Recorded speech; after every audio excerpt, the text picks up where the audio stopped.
If you checked the Shanghai Gold Exchange this morning and compared it to the COMEX spot price, you didn't see a market. You saw a confession. You saw the moment when the entire Western pricing mechanism, the system they told you was efficient, transparent, and fair, revealed itself to be completely disconnected from reality.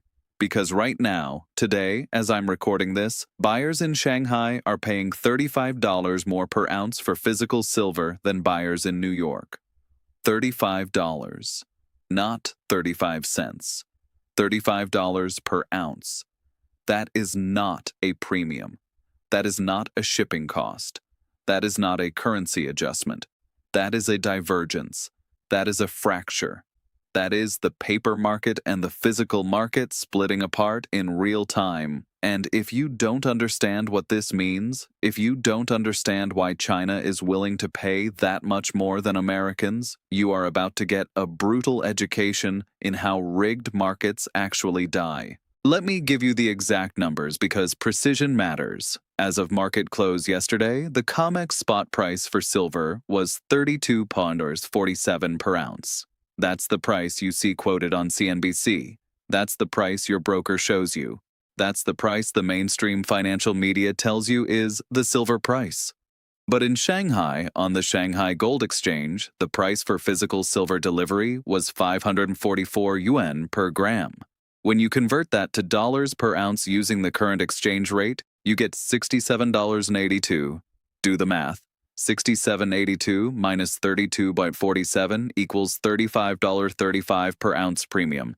That is a 109% premium over the Western spot price. 109%. And here's what should terrify you. That premium has been growing. 3 months ago, it was 18. 2 months ago, it was 24s. 1 month ago, it was 29s. Today, it's 35s. The gap is widening, the divergence is accelerating, and the COMEX is pretending everything is fine. They're not fine. They're broken, and China knows it. Now let me explain why China is paying this premium, because they're not stupid. The Chinese don't overpay for anything. They negotiate, they haggle. They squeeze every last cent out of every transaction. That's how they built the second largest economy in the world. So why would the most ruthlessly efficient buyers on the planet voluntarily pay 109% more than they have to? The answer is simple. They're not overpaying. They're paying the real price. The COMEX price is fake. The Shanghai price is real. And the reason the Shanghai price is real is because Shanghai requires physical delivery. When you buy silver on the Shanghai Gold Exchange, you get silver.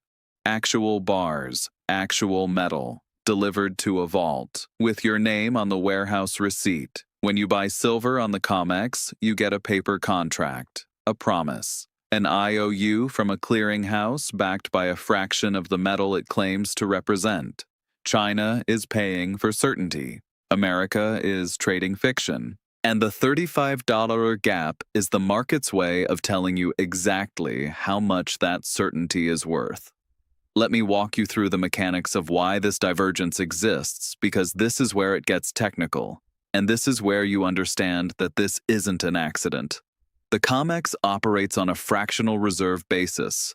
For every ounce of silver that actually exists in the vaults, there are approximately 200 to 300 paper claims. These are futures contracts, options, ETF shares, unallocated accounts, and various derivative instruments. The system works as long as most people never demand delivery. As long as traders are content to roll their contracts forward, to settle in cash, to trade the paper instead of the metal, the illusion holds. But the moment too many people say, "I want the actual silver," the system collapses. There isn't enough metal to go around. The music stops, and whoever doesn't have a chair gets nothing.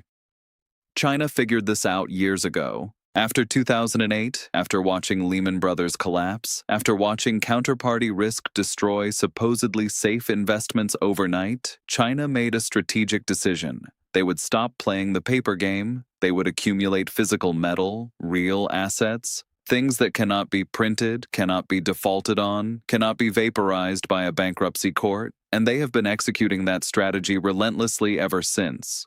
Here's the data. In 2024, China imported 7,800 metric tons of silver. That is 250 million ounces. That is more than the entire annual global mine supply, which runs about 820 million ounces. Where did the extra silver come from? It came from Western vaults. It came from the COMEX, it came from London, it came from ETF redemptions, it came from every pool of physical silver that could be liquidated and shipped east.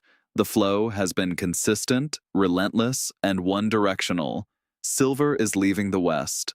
Silver is arriving in China, and it is not coming back. The Chinese aren't buying silver to trade it.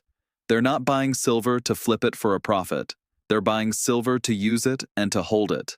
They're building strategic reserves, they're stockpiling for their solar panel industry, they're accumulating for their electronics manufacturing, they're hoarding for the day when the paper market breaks and physical metal becomes the only form of payment that matters. They see what's coming, they've read the history books, they know how this ends, and they're preparing. Let me put the $35 premium in context because I want you to feel the magnitude of what we're witnessing. The average silver mining cost, the all-in sustaining cost to pull an ounce of silver out of the ground, is approximately $18 to $22 per ounce, depending on the mine. At the current COMEX price of $32, miners are making a modest profit, nothing spectacular, but enough to keep the lights on. But at the Shanghai price of $67, miners would be making $45 to $49 per ounce in profit. That is a 200% margin. So here's the question. If Chinese buyers are willing to pay $67 per ounce, why isn't every silver miner in the world shipping their production directly to Shanghai? Why are any bars going to London or New York when they could get double the price in China? The answer reveals everything you need to know about how the system actually works. Western miners are locked into contracts. They have forward sales agreements with bullion banks. They have streaming deals with royalty companies. They are hedged, obligated, and constrained. They cannot simply redirect their production to the highest bidder. They are trapped in a system that was designed to suppress prices, not to maximize producer value. And the bullion banks who hold those contracts, the banks who are short billions of ounces of paper silver, those banks need the metal to keep flowing west. They need it to maintain the illusion. They need it to avoid delivery defaults. So, they pay the miners just enough to keep them compliant, while the real price, the Shanghai price, screams that there is a global shortage. Now let me talk about what this $35 premium is signaling, because markets communicate through prices. When there's a massive premium in one market over another, the market is telling you something. It's saying there's a shortage. It's saying paper and physical are diverging. It's saying trust in the paper system is breaking down. And here's the terrifying part. The premium is not shrinking. In a normal market, arbitrageurs would step in. They would buy cheap silver in New York, ship it to Shanghai, sell it at the higher price, and pocket the difference. That arbitrage would close the gap. Supply would flow to where the price is highest, and the premium would collapse. But that's not happening. The premium is growing, which means one of two things. Either there isn't enough physical silver available in the West to arbitrage, or the silver that is available is already spoken for, already committed, already sold forward to parties who have first claim. Either way, the message is the same. The cupboard is bare, the COMEX vaults are depleting, the London vaults are depleting, and China is hoovering up every ounce that becomes available at any price. Let me show you the COMEX inventory data because the numbers are damning. In March 2021, the COMEX held approximately 400 million ounces of silver in total inventory, registered plus eligible. That was the peak. Since then, it has been a slow, grinding decline. Today, total inventory stands at approximately 280 million ounces. That is a 30% decline in 4 years.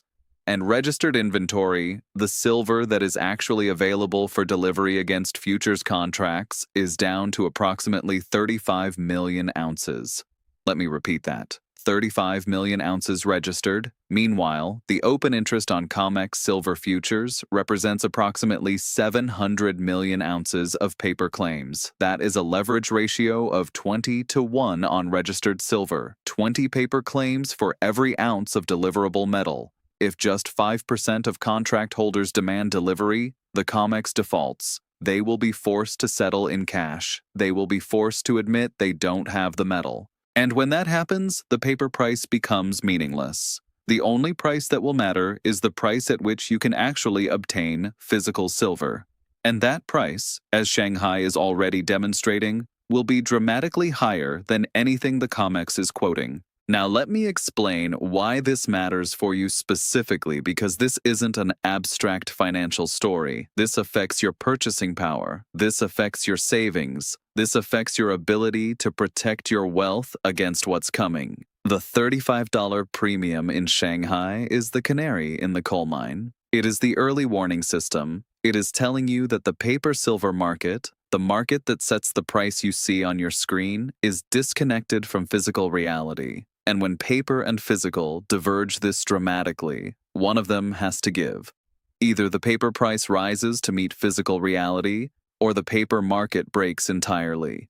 There is no third option. History shows us what happens.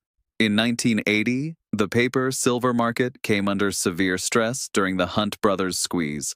The COMEX changed the rules. They imposed liquidation-only trading. They forced the market to settle in cash. The price crashed from $50 to $10.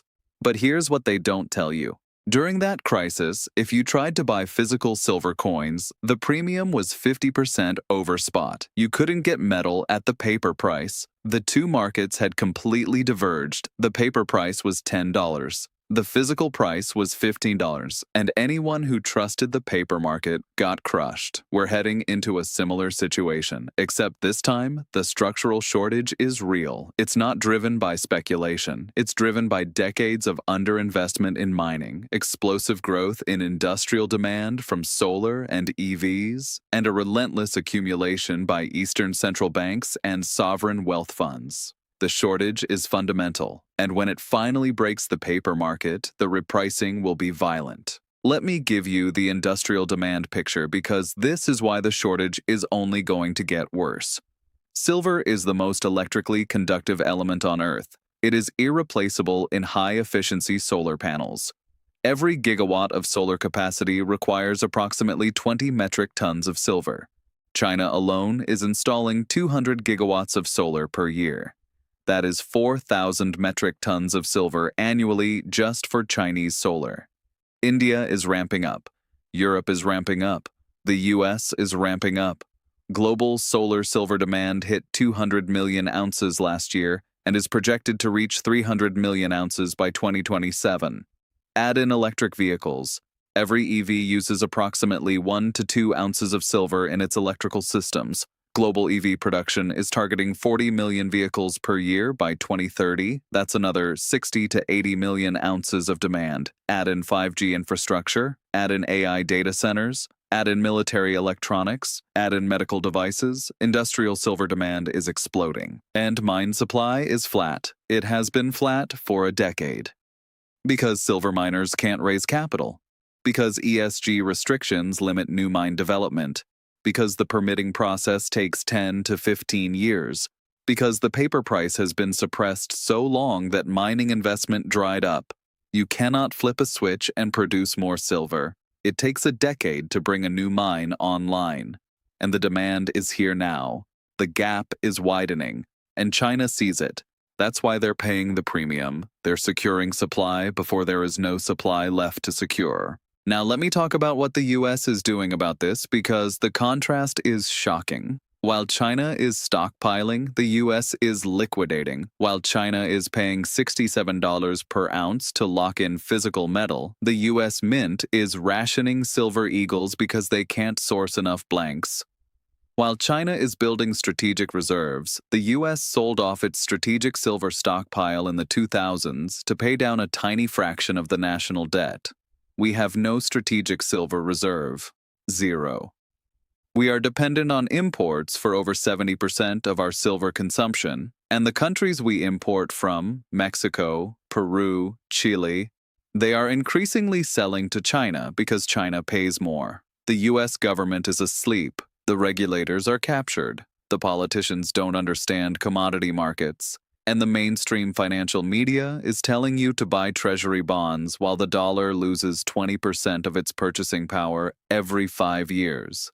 This is not incompetence. This is sabotage. This is a systematic failure to protect American strategic interests. And the people who will pay the price are ordinary Americans who trusted the system, who believed the paper prices, who didn't prepare. Here's what happens next.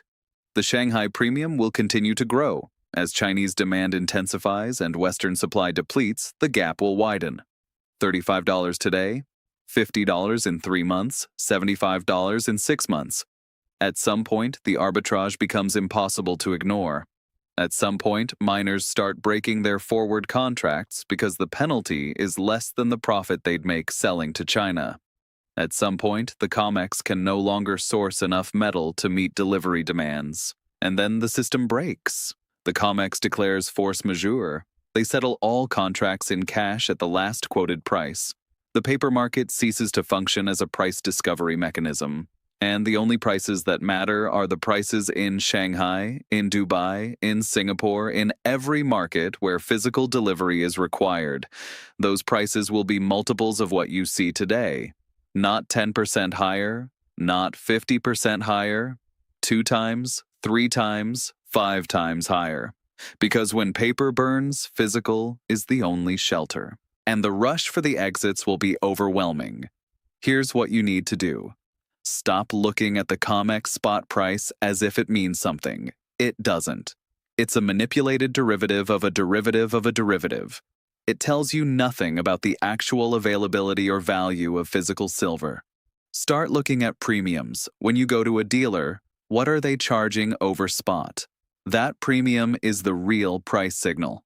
It tells you what the market actually thinks silver is worth. Right now, premiums on Silver Eagles are $8 to $12 over spot. Premiums on generic rounds are $4 to $6 over spot.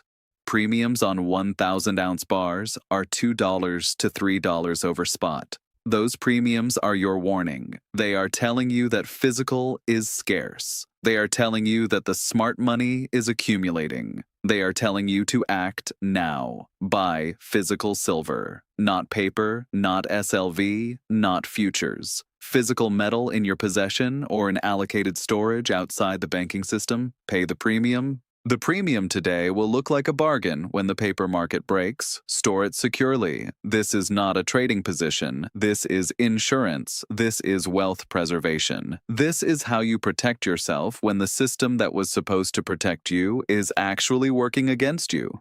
The $35 Shanghai premium is the market screaming at you. It is telling you that the paper price is a lie. It is telling you that China knows the truth and is acting on it. It is telling you that the window to acquire physical metal at these prices is closing. You can listen to the signal, or you can trust the paper, but understand that when the paper market breaks, and it will break, there will be no second chances. There will be no do-overs.